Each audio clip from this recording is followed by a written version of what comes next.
This is Geek Gab with your hosts, Dornall and me, Daddy Warpig. We are back, Geek Gab, for Monday, November 10th, 2025. Today we have author extraordinaire Brian Niemeier on the show. And I'm going to do a quick movie review for a really bad movie that I found really amusing enough to enjoy. And that's it. So, do you have anything you want to talk about, Dornall, before we jump into talking with our guest? I would love to plug on the gaming front. Go check out great products by the Alchemic Raker and the Basic Expert. If you're interested in old school D&D, these guys have been fusing chainmail with original D&D. Go check out their projects, the Old Lords of Wonder and Ruin and the White Box. That's what's been on my mind lately. Really good stuff. That's all I have to talk about. Also, Umbros. Umbros, I haven't read that yet. We'll have to do a full review next time we do a show. Umbros is the latest Total Nonstop Bronstein product by B-Dubs. Speaking of which, we had to get the business out of the way. We've been on a hiatus for the last couple of months, and we came back to do this show with Brian, our former co-host. But after this, we are going to be on hiatus again until January, basically for the holidays. So we're just warning everyone, unless something big and important happens between now and January, we're going to be on hiatus again through the holidays. Lots of family going around. We got Thanksgiving and Christmas. We just had Halloween. So a lot of things moving. But but don't you worry. Don't you fret. We will be back in January. I'm going to hold you to that when the moon explodes. I almost clicked end stream out of muscle memory when you said that. So I want to talk about this movie. It was produced and made by a company called The Asylum, who makes a lot of kind of lower budget movies. And it was made back in 2007, which was 2007, which was, as far as I know, was at the beginning of their career as a film producing company. And I am not going to gild the lily here. I am not going to pump up your expectations. This is not a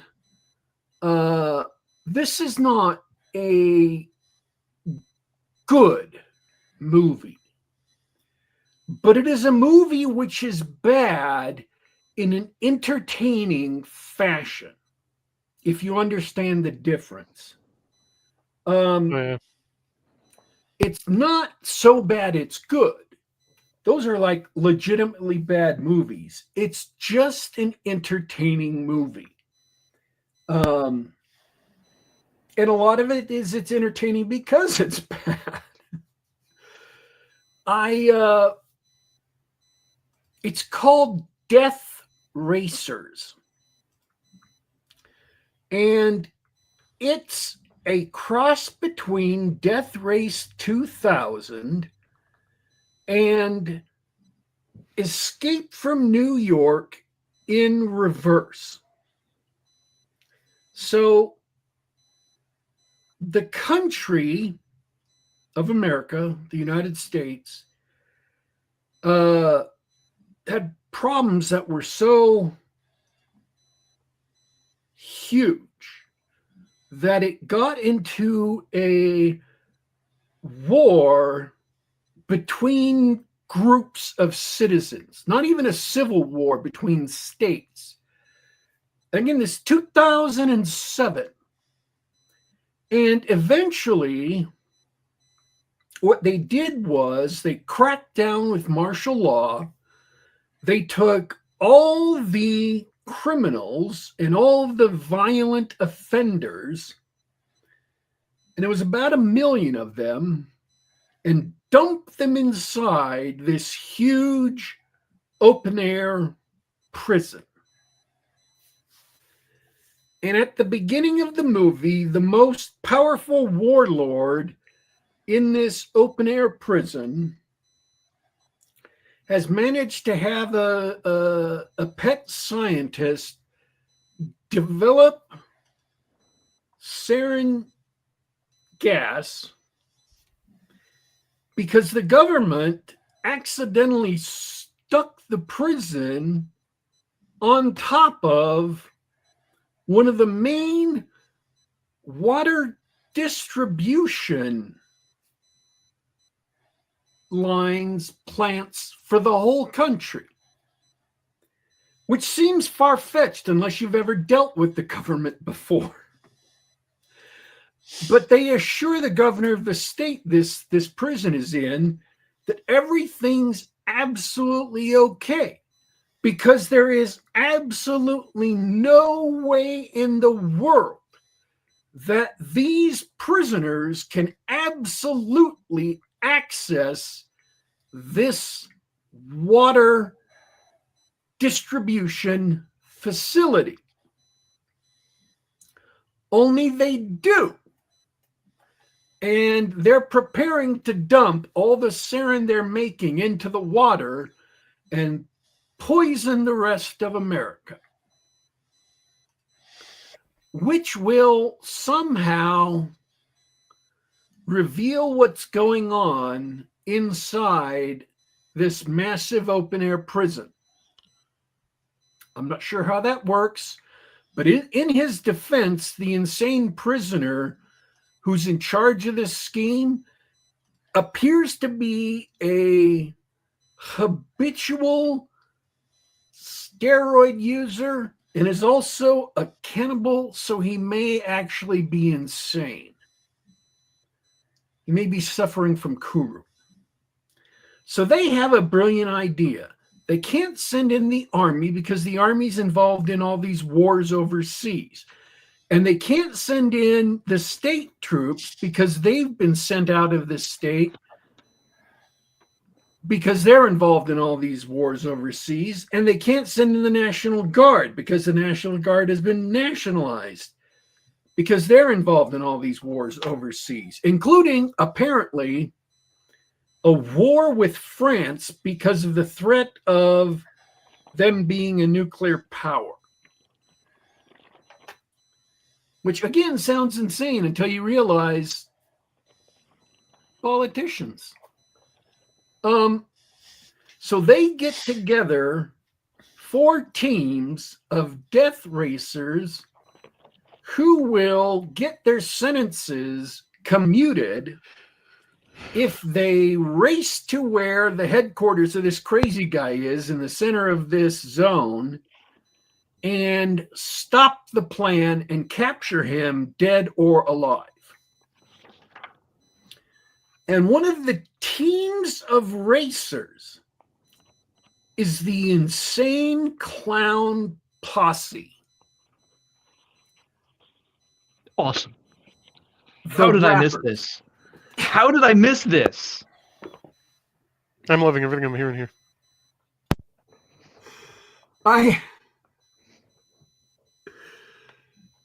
I just, every time they were on the screen, the insane clown posse stole the show. They just stole the whole movie. And I got this bizarre, like, affection for them.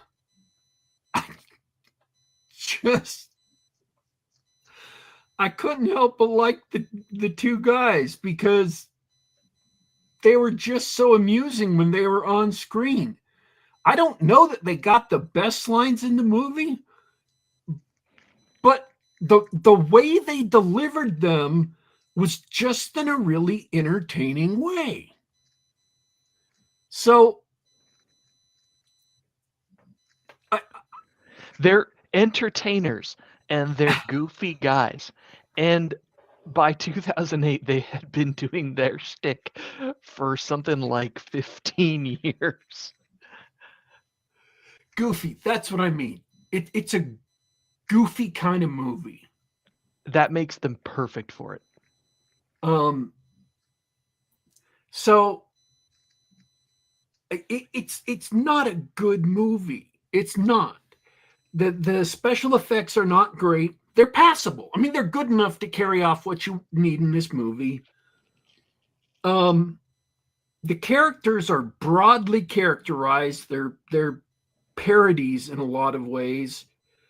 And it's obviously like a satire parody of politics on so many levels. But it's just amusing and entertaining, and I had fun watching it.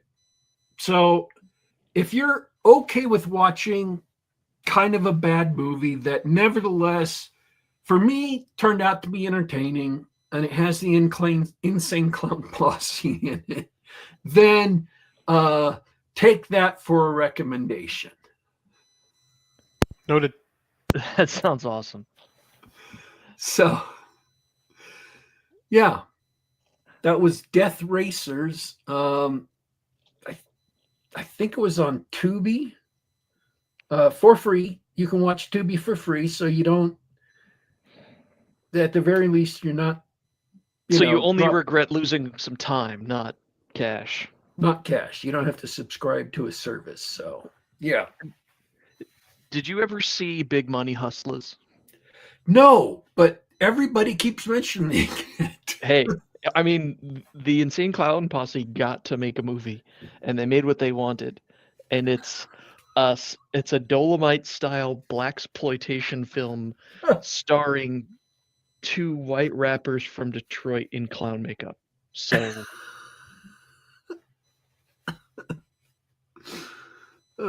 you should check that out too. Okay, that's everything I have to say about that movie.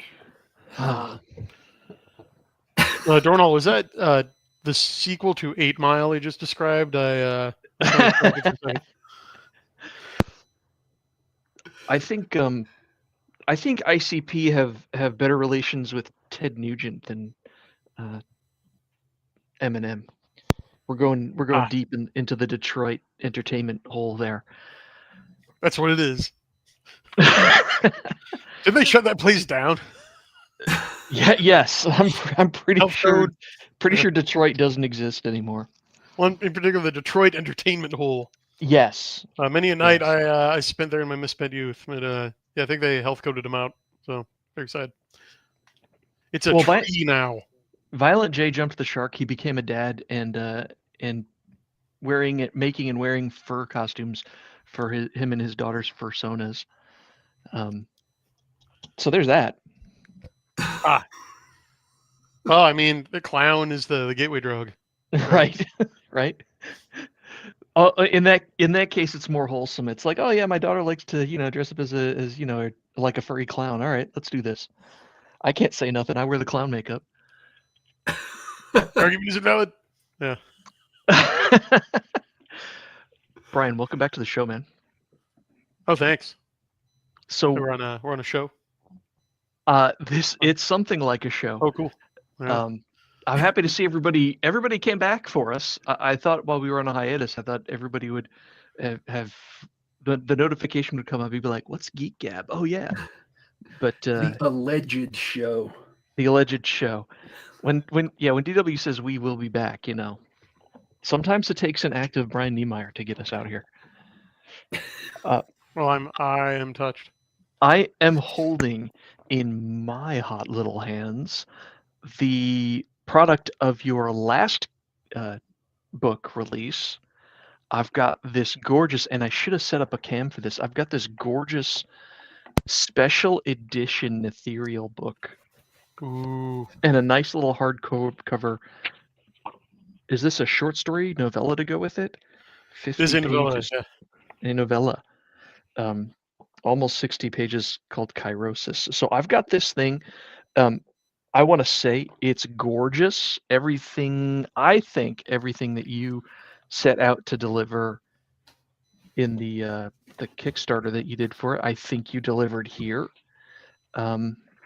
So I appreciate it. Now I haven't read through it yet, and I understand there's some changes. I flipped through and I saw the pretty formatting and the page break, or the section breaks and the cool full color illustration. So I appreciated that much so far. I've yet to reread it. Well, thanks, man. That makes it all worthwhile to hear that a reader appreciates the sweat of my brow, right? And I did it for you guys. I wanted to have a real nice edition that you feel comfortable leaving on the coffee table and company came over. Sounds like that goal was met. So yeah, everybody wins. That's what I love about this business. So how'd it go? Are you pleased with the results of that one? Yeah. I mean, in terms of the Kickstarter itself, it was our biggest crowdfunder to date, both in terms of maximum funding and, I mean, not to brag, but in terms of profits on my end, because I finally figured out how to run a business. So that was just good times all around, except for certain foibles, certain snags we ran into with. I want to be careful here because I don't want to assign blame, but issues arose with payment processing of many attempted backers' payments. So, and there were other. I will say the customer service was not as helpful as I would have liked over there. So we've now jumped ship to BackerKit, which specialized from the beginning in pledge management, which was kind of where the experience fell short last time, let's say. Sure. So this thing that you're talking about, I'm just underscoring. You said that you're learning to run a business. You have iterated every time on each new book. You've iterated on the way you fund it and the way you deliver it. And are you happy with the results? Yeah, it's the world is my lab, right? The book internet is my lab. It's my mad science laboratory. I'm constantly learning. It's like they say, when you try, sometimes you win, and then sometimes you learn. So you really can't lose. And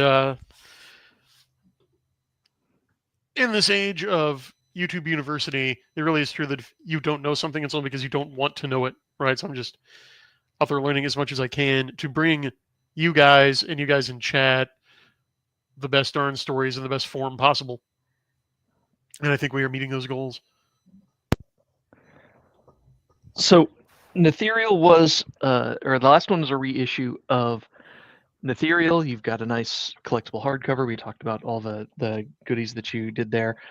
But now you're back to new stuff. Yes. The new book, Spectre of Empire, book 3 of the Arkwright cycle. So this is after Lord of Fate and the Burned Book. Correct. And it's book 3, and so psychologically that should trigger everyone to subconsciously know I'm going to finish it.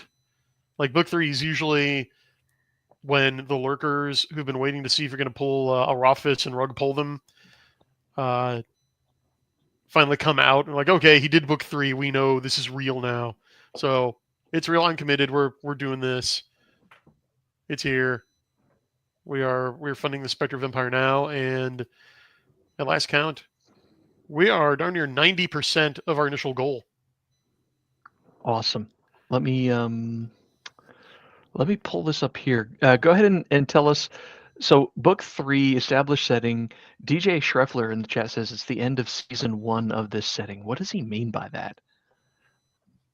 He means he is conveying the concept way more concisely and in a way more cool manner than I did when I explained it. So, thank you, DJ. What it is, my Doge, literally. I valued Neo Patron DJ there.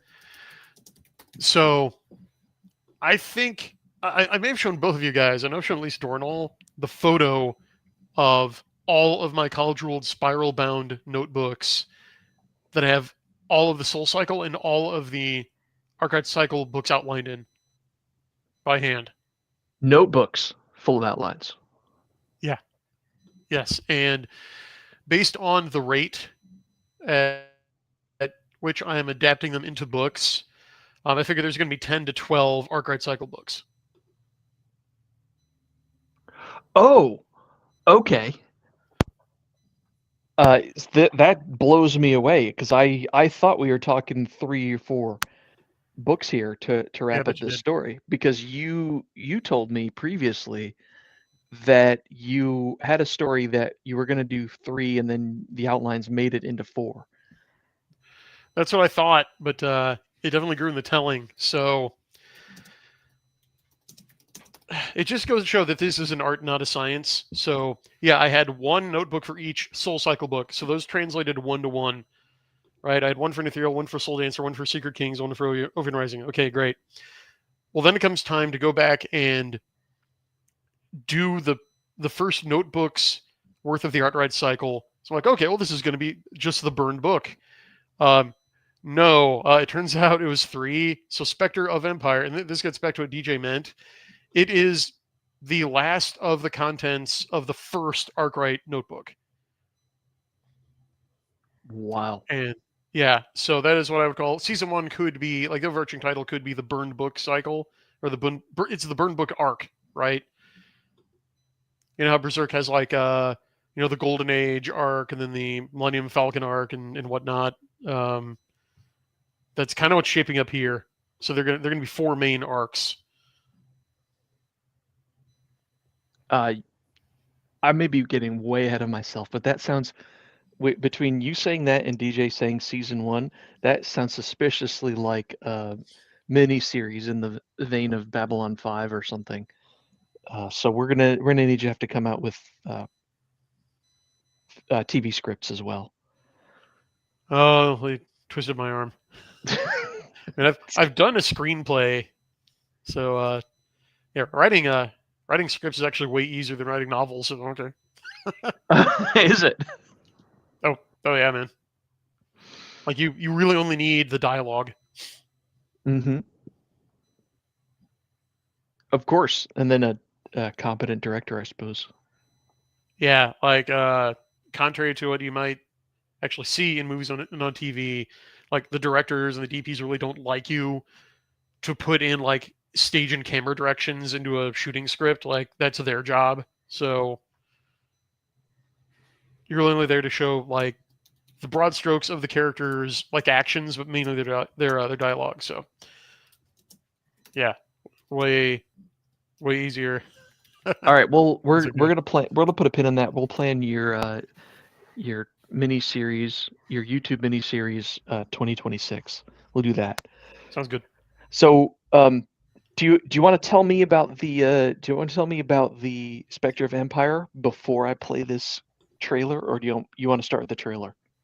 I'm gonna let my boy Wes, also the narrator of the Burn Book audiobook, which you can obtain through the Spectre of Empire campaign as an add-on. I'm gonna let him tell it because he does a way better job than me. So roll it whenever you're ready, sir.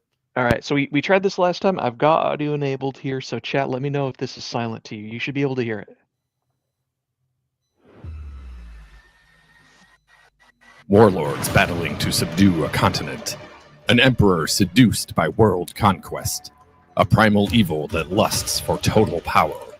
Their war for the ultimate prize will shake the heavens and raise the Spectre of Empire. Bearing a divine mandate, Zebran vows to rescue his young disciple's enslaved mother. But when dark omens draw him into a palace coup, the novice priest finds himself hunted by vengeful monks, bewitched soldiers, and hideous princes of perdition. Forced to choose between his god, his oath, and his friends, Zebran's soul hangs by a thread. Only the burned book offers a glimmer of hope. But when his desperate quest receives unexpected aid from a sinister foe, can Zebran keep cataclysmic secrets out of tyrants' hands, or will he hasten his people's doom?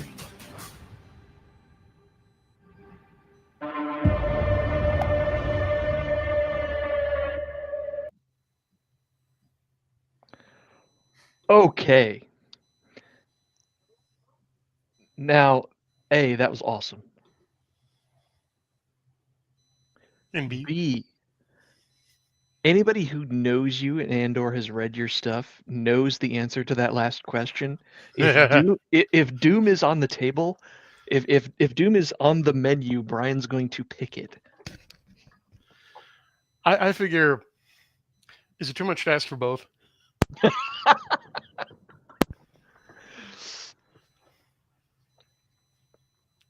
But you are planning on wrapping up. Are you wrapping up in this book or the fourth one? I'm not clear on what you said before. Oh, the Burn Book arc wraps up in Spectre of Empire. Okay, so we cool. do get a climax and a conclusion to the introductory arc of the Arkwright cycle. If that makes sense. Oh, yeah, that does, and I love it because you've got.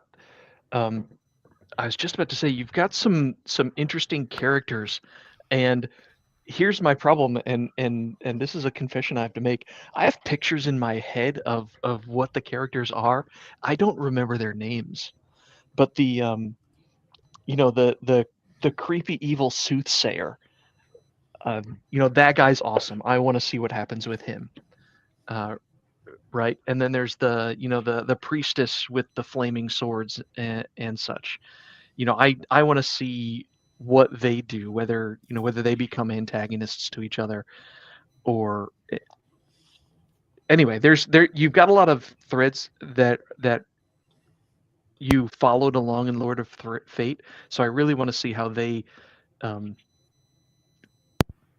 get tied off, or whether how they interact with each other in the last book.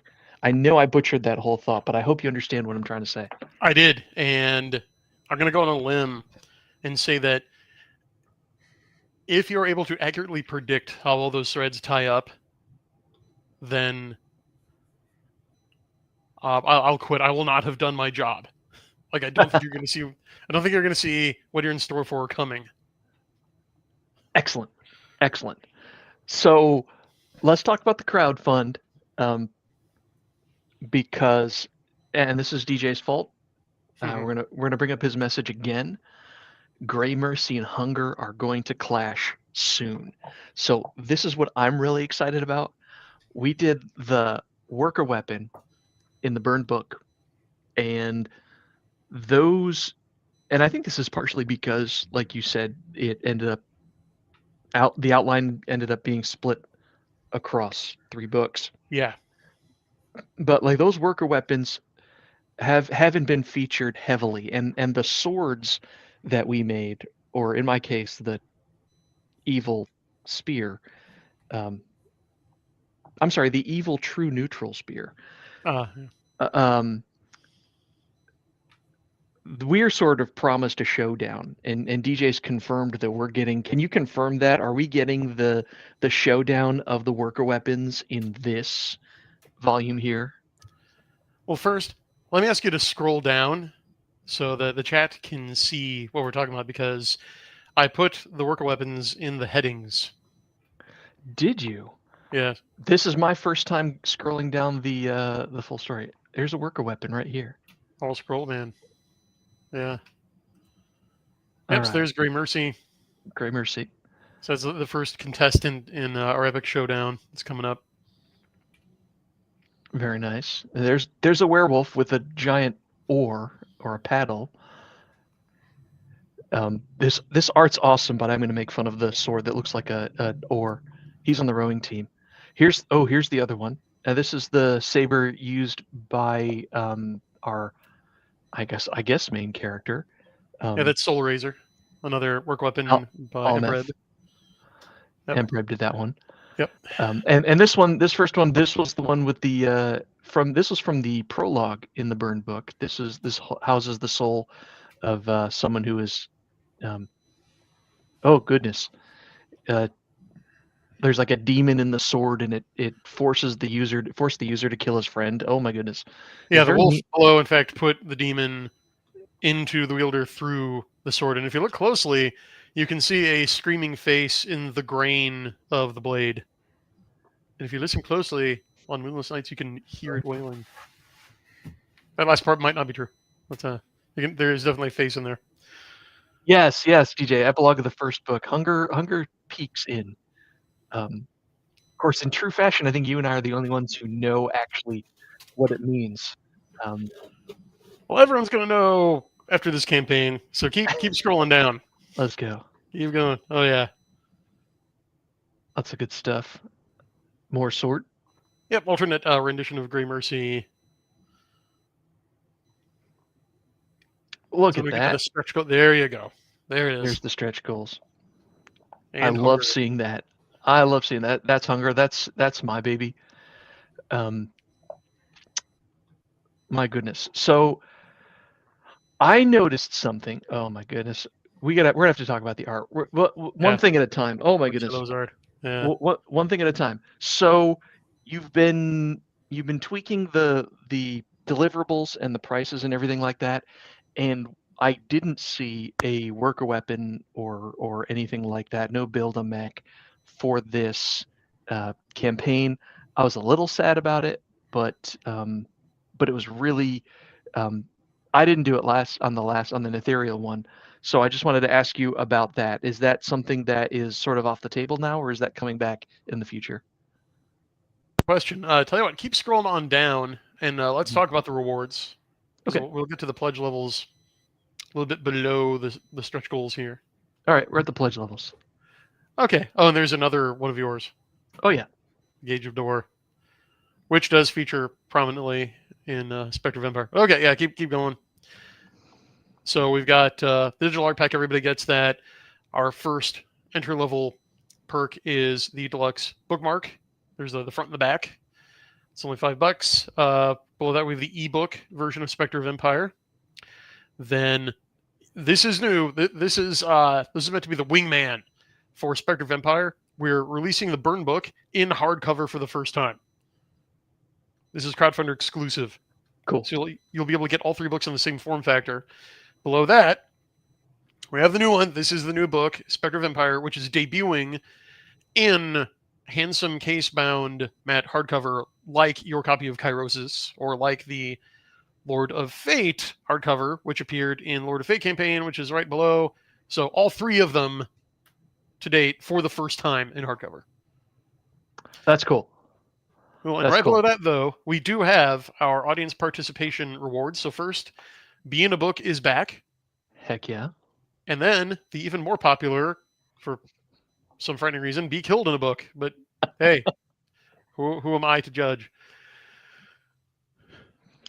I don't know why that one's more popular. See, because Raul did it right. Raul put himself in the book, and then he just had him pilot our mechs. Mm-hmm.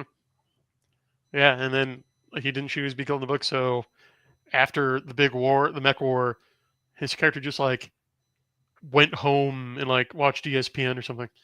But yeah, so we have plenty of room for audience participation this time, and I still have some of those left.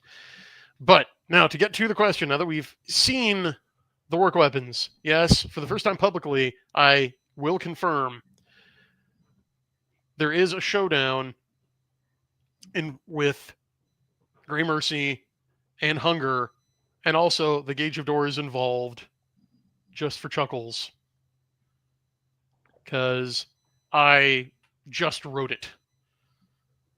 So it's guaranteed once we fund the book. But guys, chat, we can't do that without you. Come on, we're at 90% in there. Get in there. Take a moment right now. The link is in the show notes. Okay.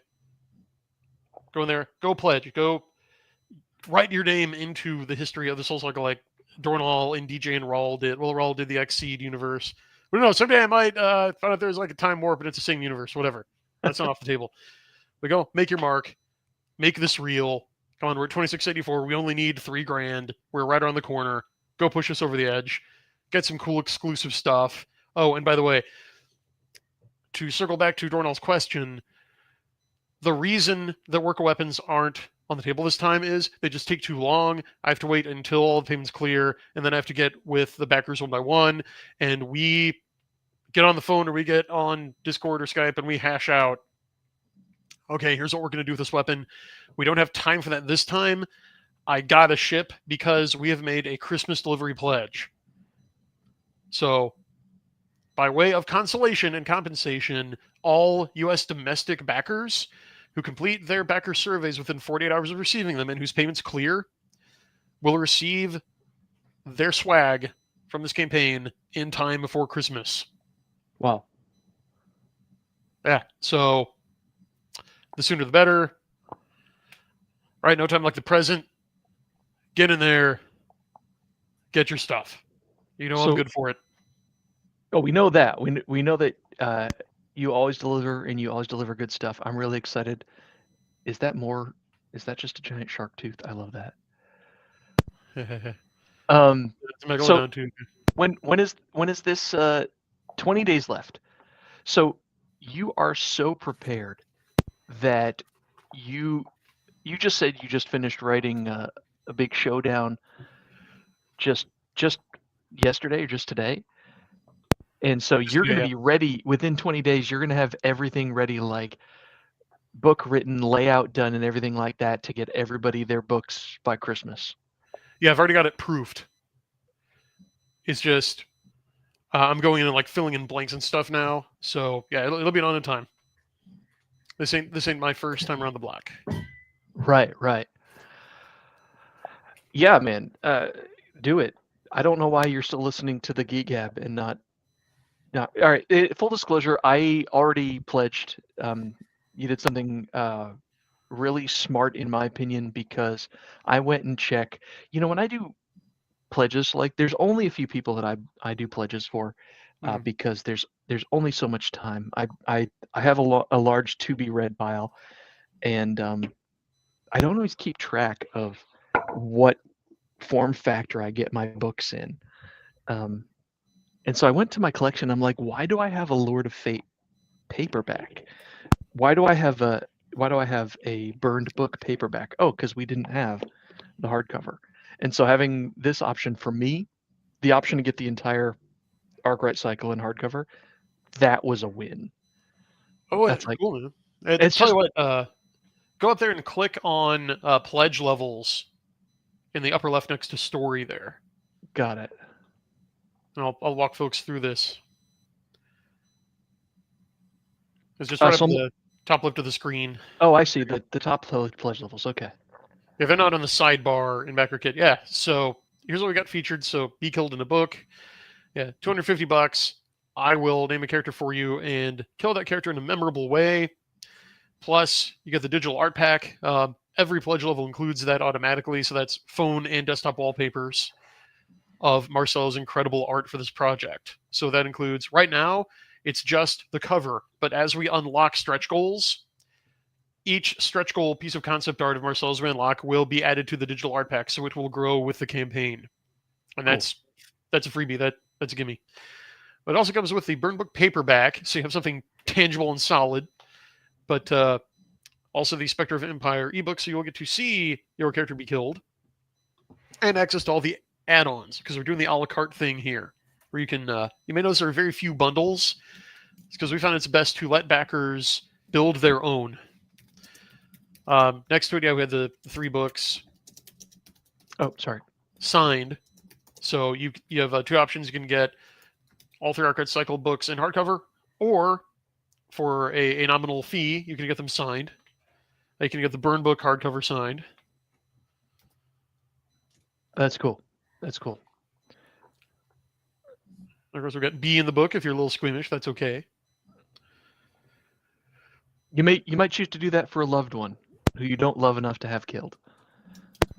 Yeah, or you might choose Be Killed in the book for like your annoying boss or something and live the American dream vicariously in Arkwright Cycle instead of Minecraft.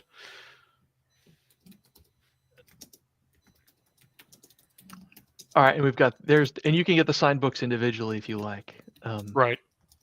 Which is, I mean, I'm not surprised that they don't have a lot of backers because it's like you didn't. This is the first time you're able to get a burned book hardcover, correct? Yeah. So yeah, those. I imagine there's going to be quite a few more of these. All 3 hardcovers are signed. Yeah. Everybody's getting those as either the 3-pack, just getting the bundle, or they're getting them as add-ons. Right. Okay. Because everything pretty much is also an add-on. So you can totally mix and match. Oh, good. Yeah, and unlike Kickstarter, which has a weird arbitrary, well, you can't add physical add-ons to a digital-only base reward, BackerKit will let you add any add-on to any reward you want. The way it should be. Yeah, I really don't get what Kickstarter's thinking there, but nah, this is way better. Go ahead and click on the add-ons if you want, just to the right of pledge levels in the header. Yeah. So, yeah, in case anyone doesn't have them yet, here are all the Arkwright Cycle and Soul Cycle paperbacks, which you can add to any reward tier. Including the Dragon Award winner, Soul Dancer. And then we got our new hardcovers and the returning Lord of Fate hardcover. And yeah, our ebooks. Oh, sorry, you were saying? Yeah, no, I see what you're saying. Yeah, just not your entire back catalog, but your entire relevant back catalog. BackerKit just lets you put all those in there. Yep, and of course the Burn book, audiobook read by Wes, who read the trailer. So if you like his voice, and I know I do, you can listen to him reading an entire book. Cool. I'm glad that you're able to do that. I'm glad that those are still popular. I'm one of the lucky few, like you, who gets to work from home office. So I don't get much value out of audiobook, but there's still thousands of people out there who would love this. Yeah, I get asked about audiobooks more than almost anything else. So wow. There it is. Also, during the campaign, this is the only place to get these items. You will not find them on either Amazon or the Kairos Publications store during the campaign. I took them down. I see. Because this is the preferred sales channel. Yeah, that makes sense. Are these, so the Lord of Fate ebook, for example, are these add-ons only, or can I be like, I really just, I don't care about this new book, I just want to get this ebook? And it's not a great example, but can you pledge just the Lord of Fate ebook or not? Not just, but your best avenue then would be to go and just grab the $5 bookmark and add Lord of Fate ebook as an add-on. There you go. Yeah. Yeah, the bookmark is there as our like entry level to get your foot in the door and to get you add-on access. That makes sense. Yeah, because unfortunately, BackerKit does not have like a just pledge without, like, make a donation without claiming a perk option. So you have to claim something. So we just made it the most reasonably priced entry-level thing we could. Who does that anyway? Do you get a lot of backers at the pledge without reward levels? You'd be surprised.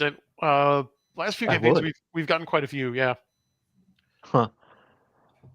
But I will say, I'd be remiss not to, BackerKit does allow you to raise your pledge above the listed price. These prices are only suggestions. So if you want to give me more, you always can. Yeah. Just saying. Just saying. People have done it because they're staunch patrons and they want to save science fiction and fantasy, and they believe in what we're doing here. So hats off to them. So let's talk about that, right? So there's a ton of value in the sense that people who have read your stuff know that they're going to get. They know what they're going to get. They know that they're going to get the quality book. They know that you're almost already finished with it. They know that you're going to ship. They know that you're going to deliver. So this is like great value, great book, that sort of thing. and that whole preamble made me forget my question. You I'm said not gonna help. staunch patrons. You're talking about Neo patronage, and we were talking about donations above and beyond the actual pledge for the thing. So the utility of an extra pledge would be to ensure that your favorite stretch goal got hit, or maybe if you wanted to make sure that if the project were in danger of not funding, which it is not, because everybody listening is going to go out and at least get the new hardcover. That's right. Hey, the more of you that do it, the more like the sooner it'll be confirmed that all of you will get it.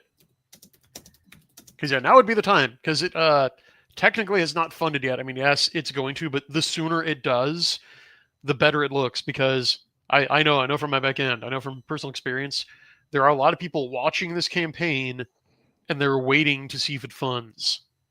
And you really need to fund during the first week. Aha. That's a key to crowdfunding for the other authors out there listening. Yeah, and we did tailor this goal to fund during week 1. We're going to, but the sooner you do, the better, because then you can put up banners like funded in 3 days or 2 days or funded day 1, and Wow. that's just a feather in your cap. And success breeds success. So, yeah, let's get this funded tonight, because I want to go into Veterans Day holiday tomorrow. Holidays are always big for us, with the project fully funded and with that banner up there in the highlights. Can you do that for me? Can you help me out, chat? Help me help you, chat. Let's do it. Symbiosis. Let's do it. There's other ways. We don't have to talk about this in depth, but there's other ways to support you if you like to do that sort of thing. But the best way right now is to make this a successful launch.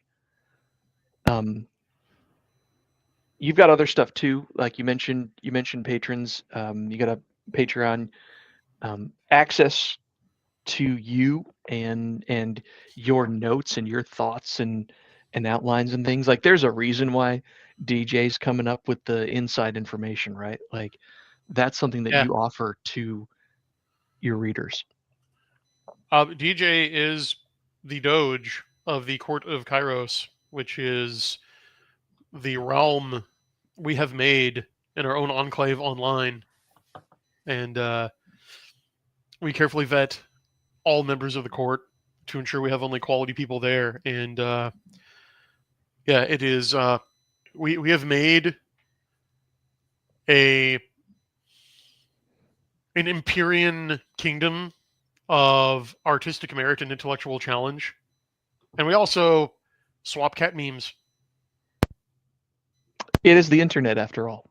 Yes. So, like-minded individuals out there who are interested, join the Court of Kairos. Join my Patreon. You get automatic Discord access.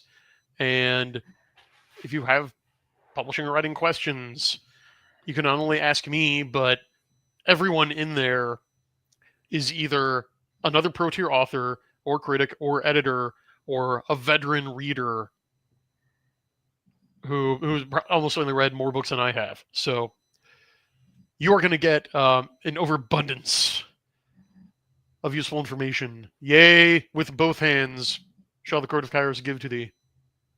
And we're going all the time. It's getting bigger and better. That sounds awesome. I think... how do I put You're this? also a cult. Wait, was I muted?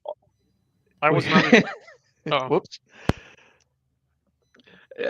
This reminds me of, I'm not huge into Discord culture, but I jumped in. I mentioned earlier in the show I was interested in, some old OSR or Dungeons and Dragons products.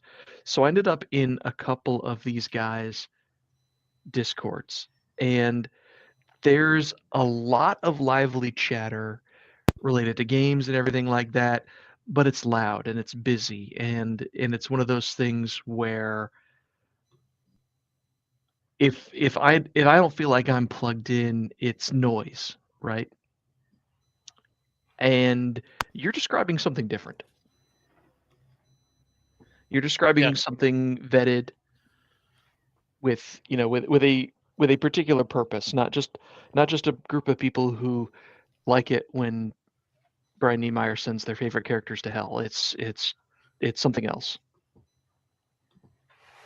We've definitely got the classy cigar lounge atmosphere going now.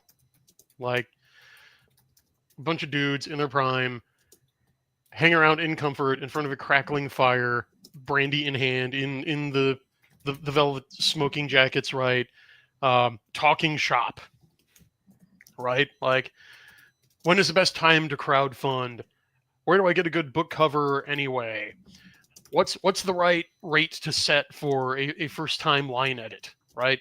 Or what do you think of this chapter I just wrote? And Wow. someone always comes up to bat with an answer. I can't guarantee it'll be the right one, but you're not going to left hanging. Oh, that sounds like an amazing resource, an amazing group of people. Dude, you know what? I can't believe it. It's helping people. I mean, I always hoped it would, but we helped 2 members of the court successfully complete a Kickstarter, which was in a little bit of trouble of not funding. We helped them out. We've helped with book launches. We've helped with writer's block breakthroughs. So yeah, the members of the court are getting value out of it. And I love it. Let me induce a little bit of whiplash back to the campaign. You mentioned the artist a couple of times. I'd love to hear his name again. I'd love to take a closer look at this art. Where do we get this stuff? Like this werewolf art is very, you know, late Werewolf the Apocalypse, White Wolf kind of artwork here. That is art by the inestimable Marcelo Orsi Blanco, who has been with the Soul Cycle Cosmos since the beginning. All the way back to Nethereal, he's been my cover artist. And when I came to him a couple years ago saying, Marcelo, I'm done with Exceed for now. I want to get back to the dark fantasy. How would you like to do the covers for a dark fantasy prequel series to Soul Cycle? And he like jumped out of his chair. He like, I thought you never asked. So he's coming at this with gusto, man. I love this stuff. And you got brand new art. You replaced the spaceship on Nethereal with, you know, the grim looking character, and you've got these werewolves here, werewolves with giant swords, which is the best kind of werewolf. Here. Carpet crawler art, says DJ. Yes, he is at C Crawler on X. All right, let me try to at C Crawler. Yeah, he and I share a brain, by the way, because you know that werewolf, the concept sketch for which is in the first picture there, and who adorns the cover of Spectre of Empire. He actually drew that like years ago, like before either right when we'd started corresponding or right before we had, like before the first Trump administration. Okay. Wow. And so we hadn't talked, and he did not know that I had a prominent character who was a werewolf demon with horns. Like that. Like we imagined the same thing independently years apart. That's amazing. Yeah, because I did the initial outlines for what would become Spectre of Empire in 2005, 2006. And like only met him in like 2014, 2015. And didn't tell him anything about this. That's super cool. And that keeps happening. I think that's one of the that's one of the coolest things about what you do, is that you've connected with people that do that for you, that you can bounce ideas off, and you've I mean, obviously you've been working at this for a long time now, so you've developed the skill to sort of take those ideas and turn them into cool stories that some people like. And I love that. Well, I'm only using my God-given talents as best I can, but if you're happy, I'm happy. I found his DeviantArt page too. Yeah, that's actually where I first found him. And if you browse it a bit, you may notice a couple of familiar book covers. Yeah. Well, he definitely has a vibe. Oh yeah. Oh, yeah, can I state now that I've mistakenly said that? I can't wait for that word to exit the vernacular. I'm tired of What hearing word? about vibes. Vibe. It's useful. I've found myself using it from time to time. What about schmood? I don't know that one. Would you accept it in its place? We'll take a schmood. There you go. Looks good on you. Dang. I don't know what else there is to say. Warpig, anything you want to know?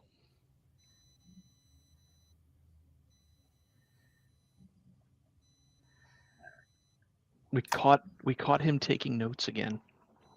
Yeah, I My hear typing. mind is blank. That is a common result of Marcelo's art. You may be terrified beyond the capacity for rational thought. That's normal. No, but seriously, you started off your career other than the Sci-Fi Journal, obviously. Mhm. You started off your publishing career with Netherial, and I know that a lot of people have really enjoyed that. So it's good to see you going back to those stories, going back to those notebooks to pull out those stories and be able to move forward on telling the stories you've been working on or that have been simmering for so long. I guess there's one question I do have is in actually writing the books, do you find yourself making a lot of changes from what you had outlined or had prepped? Well, over the course of decades, what any artist wants to say is going to change, right? So my statements about devil werewolves and about living hell ships and um, about living fire elementals wrapped in brass, right, has evolved. Let us say. So yeah, it's gonna kind of sound like a cop out, but some parts I completely reconfigure, and other parts I can almost just copy and paste. Like if you could copy and paste pencil, but suppose you could use silly putty. But yeah, it just depends on. Let's put it this way. One attribute of a fledgling creator or a hobbyist, if you will, is inconsistency. Sometimes you have these flashes of brilliance, like the muse just speaks to you, and other times you're just shooting from the hip and winging it because you don't have the discipline yet. And that's the main difference when going professional and gaining expertise. So the flashes of brilliance that I thought were good back then, I find are still good, but it's really the rest of it that often needs to be brought up to that same level. And that's what the intervening years have taught me how to do, is write at a consistently high level, which is really just about knowing what the readers like and respond to. Does that make sense? Yeah. Have those changes made it hard for it to work as a prequel to the rest of the series? No, I think easier. I think it's going to mesh better.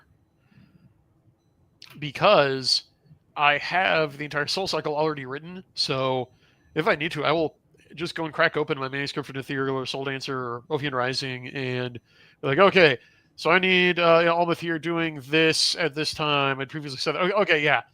All right, good. Okay, so we'll make sure those timelines line up. All right, sweet, excellent. So yeah, I'm cheating, but I get to do that.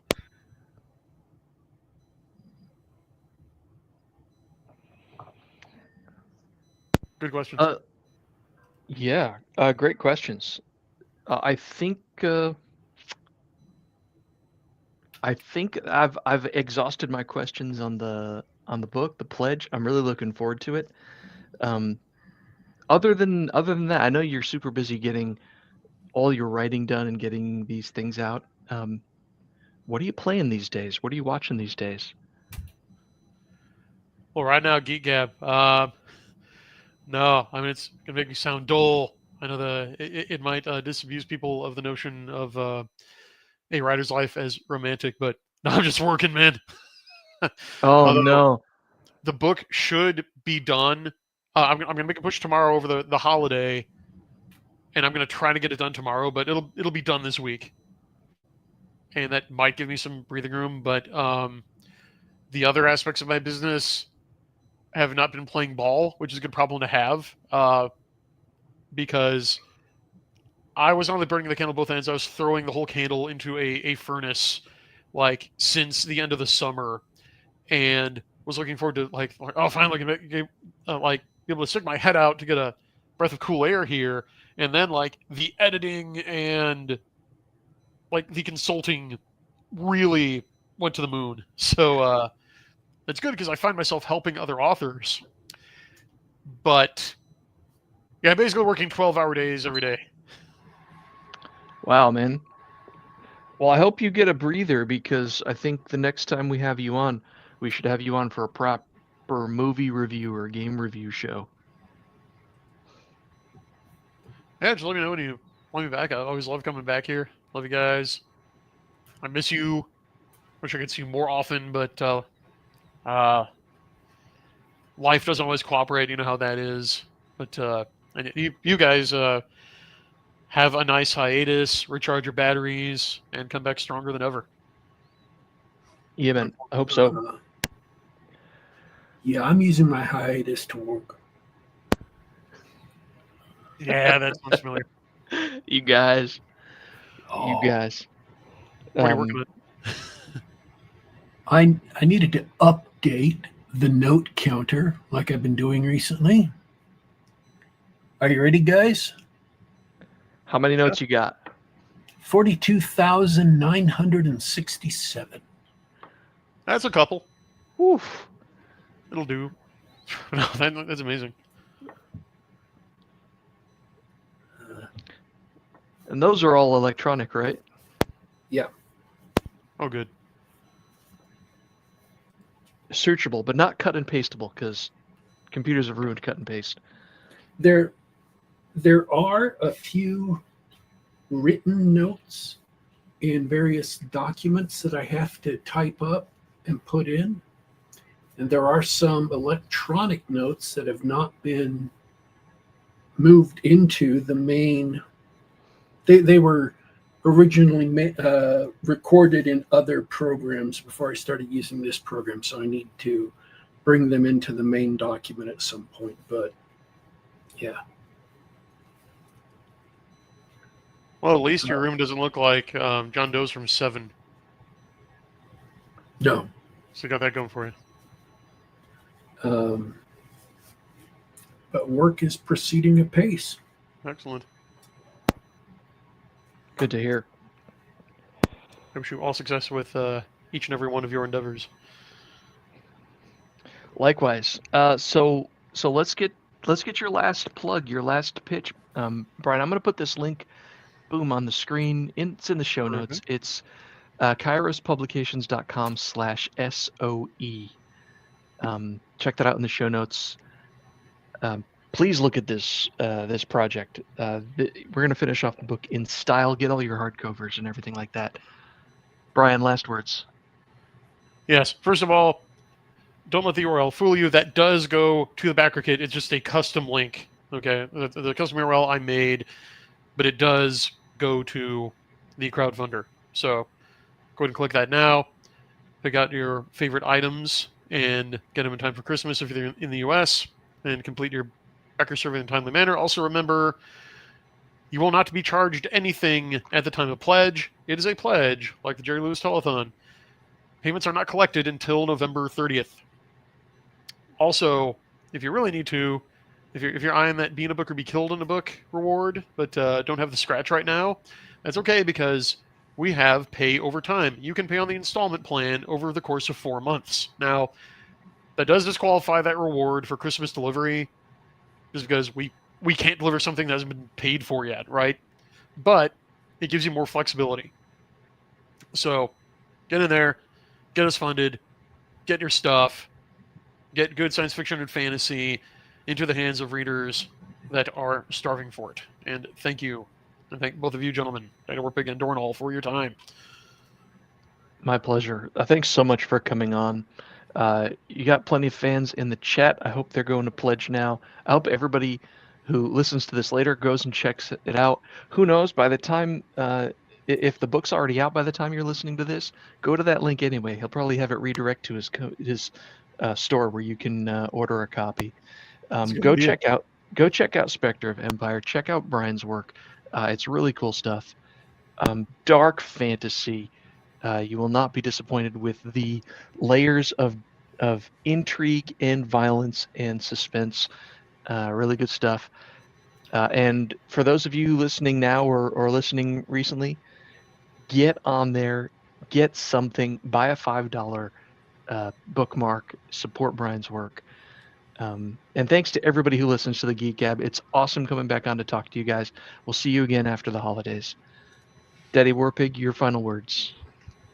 All right. I really don't have anything specific to say. I'm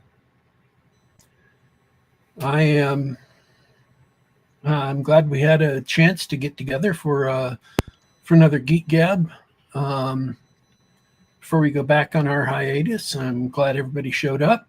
And then we're going to going back on hiatus, and we will see everybody in the new year. When the big challenge, of course, will be trying to remember that it is a new year. Well, have a great Veterans Day, Thanksgiving, Black Friday, Christmas, and New Year, everyone. I'll just be going on there saying 2026, 2026, 2026. And until then, we wish everyone Merry Christmas. Spend some time with your families if you can. I'm going to mute because I'm about to sneeze. So, Dornall, you're going to have to vamp for a second. Man, sneezing during his outro. It's a good thing he's got that scripted and he does it all the time. Yeah, man. Merry Christmas, Happy Holidays to everyone. You can hang out with me on Twitter at DornallGG. I don't post often, but I check every once in a while. And only because amazing people like Brian and Daddy Warpig are on it. You can find Brian on Twitter. It's just at Brian Niemeier. Daddy Warpig's at Daddy Warpig. You can follow all the news there. DW in particular, every few years changes up his. It's always wonderful jokes and shit posting from DW. But he changes it up slightly every couple of years. I love the current Daddy Warpig arc. No, we barely even talk video games anymore. No politics. It's just good old fashioned dumb jokes and awesome images. I don't know. That was a weird thing to plug, but you guys are awesome, and that's how I vamp. Is showering the world with love. All right, folks. I want to thank everyone who turned in live and and joined in the vibrant and exciting and active chat. We want to thank everyone who will tune in later. Remember, this is Geek Gab for Monday, November 10th, 2025. We're available on youtube.com/geekgab. Once again, that's youtube.com/geekgab. We're also available on the iTunes Store, on the Google Play Store, and on soundcloud.com.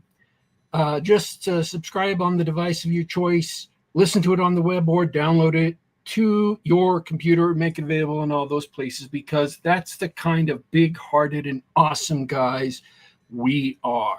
We are signing out for today, folks, but don't you worry, don't you fret, we will be back.